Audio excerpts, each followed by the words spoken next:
Good morning, first graders. Happy Tuesday. Today is Tuesday, April 28th, and it is also my best friend's birthday. So I'm going to give Carrie a shout out. She's been my best friend since fifth grade or something. So today's a very special day for me.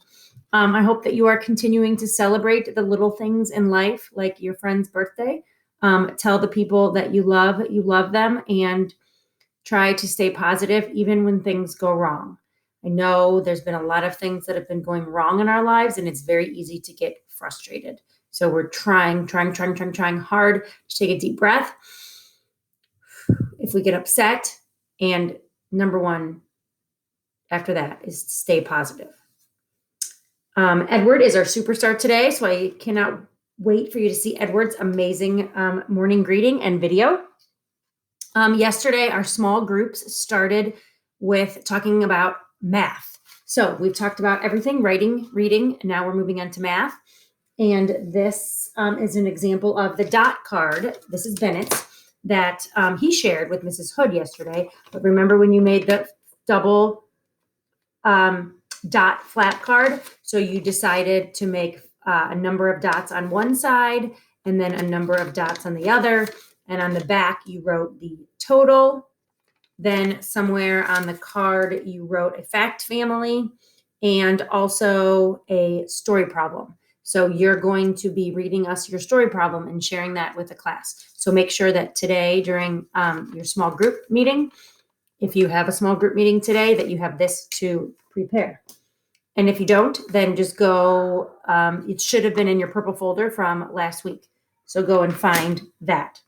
Our joke for today has to do with spaghetti. Sam told us about his story problem was about bowls of spaghetti yesterday. So our joke is about spaghetti today. Where do spaghetti and sauce go to dance? Where do spaghetti and sauce go to dance? The meatball. Get it? A ball is a place you go to dance. And since they're meatballs go in sauce, it's the meatball. I love it.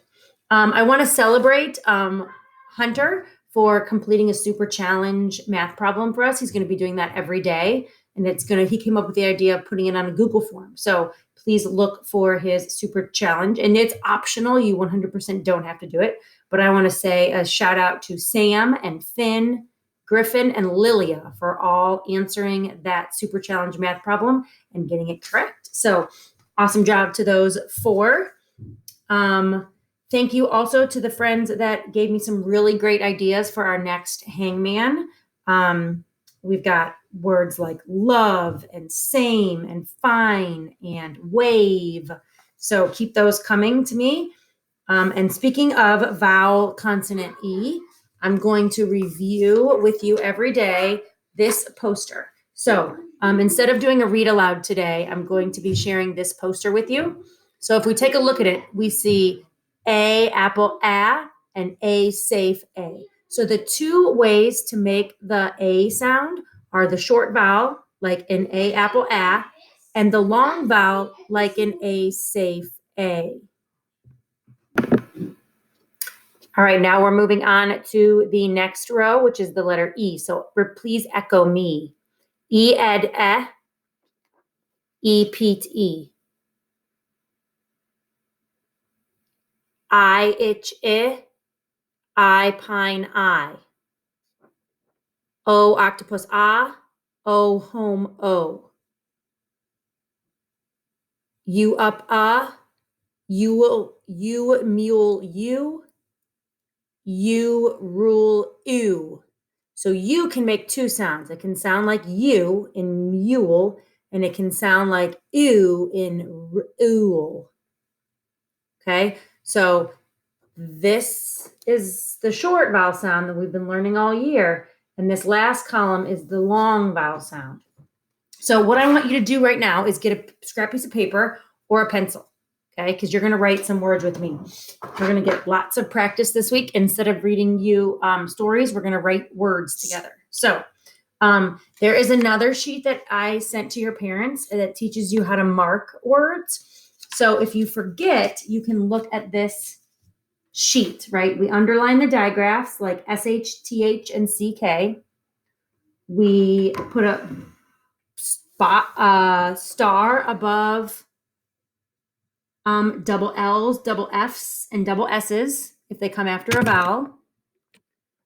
We box welded sounds, ALL, AM, AN, ING, and INK. Those all get a box around them. We underline the base word and circle the suffix. And if there is a blend, we underline each sound in the blend. Like in flash, we would underline the F and the L. In stump, we would underline the S and the T and the M and the P.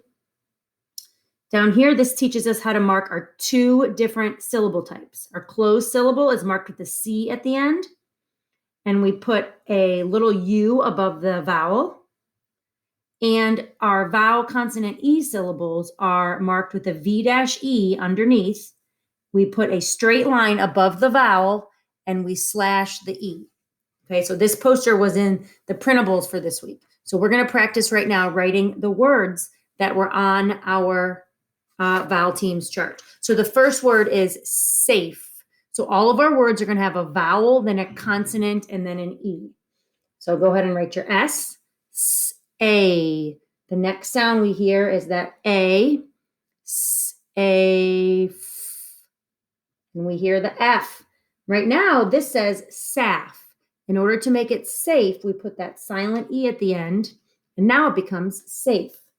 So put my straight line over the A, we can slash the E and write V-E underneath of it. If you have an easel or a marker board, you can be writing on that. All right, underneath the word safe, we're going to write another V-E word. Our second V-E word is Pete. That's the name of a person. So let's do a capital P. And then the next sound we hear is E. And let's tap it. Eat. The third sound we hear is a T, but right now that says pet. If we add a silent E to the end, this E makes that E say its name. So that becomes Pete. Let's practice marking it. And then writing V-E. We underline it because it's the syllable and it's a base word. All right, next word on our list is pine. A pine is a type of tree. Let's tap it out first. Pine. I'm going to stop right there. That is pin. This is the short vowel sound, but we need the long vowel sound, so we add an E to the end. Pine. Let's go ahead and mark it.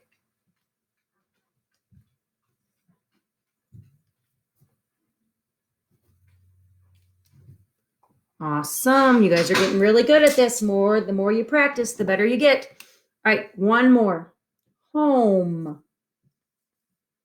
Right now that says hum. Hum. We need to make it home. So what are we going to add to the end? You're correct. We add that silent E to the end to make it home. Slash the silent E. Underline the base word. V-E. Home. All right, I'm going to do a 2 review words with you just to get your brain thinking about not the words that are our pattern this week, but words that we have learned in the past, okay? I'm going to keep that up there because this chart teaches us exactly how to mark. I am going to spell the word puffing. The animal was puffing up its chest to keep the predators away. Do you know an animal that puffs up its chest to scare other predators away? So let's say the base word, puff. Remember, when we have a word that has a suffix, we always spell the base word first. My word is puffing. What's the base word? Puff. So first we're going to spell puff. Let's tap it out. All right, now I have a short vowel and I end with an F. So whenever we end with an L, an F, or an S, we double the final consonant and we can mark it by putting that star above. So my base word is puff, my vowel is short, I'm going to underline puff, and then I'm going to add the suffix ing, puff-ing. Now, ing is a glued sound, so I can put a box around it, or I can circle it because it's also a suffix. So you choose, or you could do both. You could put a box around it because it is a welded sound, or you could circle it because it is a suffix. All right. I'm going to end there today. We'll practice a little bit more in our morning meeting, and we'll continue having you practice on Mrs. Dunn's word study slide. Keep up the good work, boys and girls. This is not easy stuff. So the more we practice a little bit each day, the more our brain will stretch and the more we will learn. I'm super proud of you. Have a wonderful day.